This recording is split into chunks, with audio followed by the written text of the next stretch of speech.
अय सोपान कुणीकडे निघालाय? अरे जरा घरात काम काढले आणि तेच पैसे कम पडले. तेच जरा कुठे कर्ज बिर्ज मिळते का बघायचं चाललं. अय मी असताना तू कशाला काळजी करतोयस? मी देतो तुला पैसे. अय काय रे काय झाले? नाही का ते जरा घरातल्या घेऊन आदमापूरला चाललेलो, मग ते जरा आपली 4 चाकी गाडी मिळाली असती तर. लेटल बॉय घरातल्यांना घेऊन चाललायस ना? अरे मग एका दिवसासाठी कशाला? चांगला आठवडाभर फिरून यायचा. ही दर किल्ले. अय पिल्लू जरा गाडीची किल्ली दे की, बायकोला घेऊन गावाला चाललोय. अहो काका, मग तुम्ही गावाला चाललाय म्हणून मी काय करू? मला जायचं आयटमला भेटायला. ती थांबल्या कॉलेजवर येऊन तुम्ही जावा तुमच्या बायकोला घेऊन वडापन.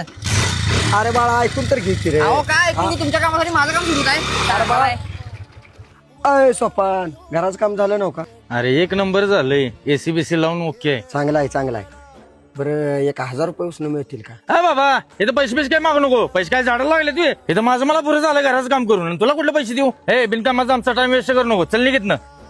अहो काका पण तुमच्याकडे पैसे होते ना, मग त्यांना नाही का म्हणला? अरे माझ्याकडे चिकार पैसे आहेत पण ह्या भिकाऱ्याला कुठे देतोस? अरे हे लागला अक्का भिक्काला आणि ह्याला पैसे देऊन हे परत देणार राही. तसं पण सोड अक्का सपलाय. आता काय आपल्या कामाचा उरला नाही म्हणून अय जोपर्यंत आपल्या खिशात पैसा आहे तोपर्यंत प्रत्येक जण आपल्या सोबत असणार. पण एकदा का आपल्या खिशातला पैसा संपला तर ज्यांची आपण मदत केली होती हरामखोर तीच आपल्या परिस्थितीवर हसणार.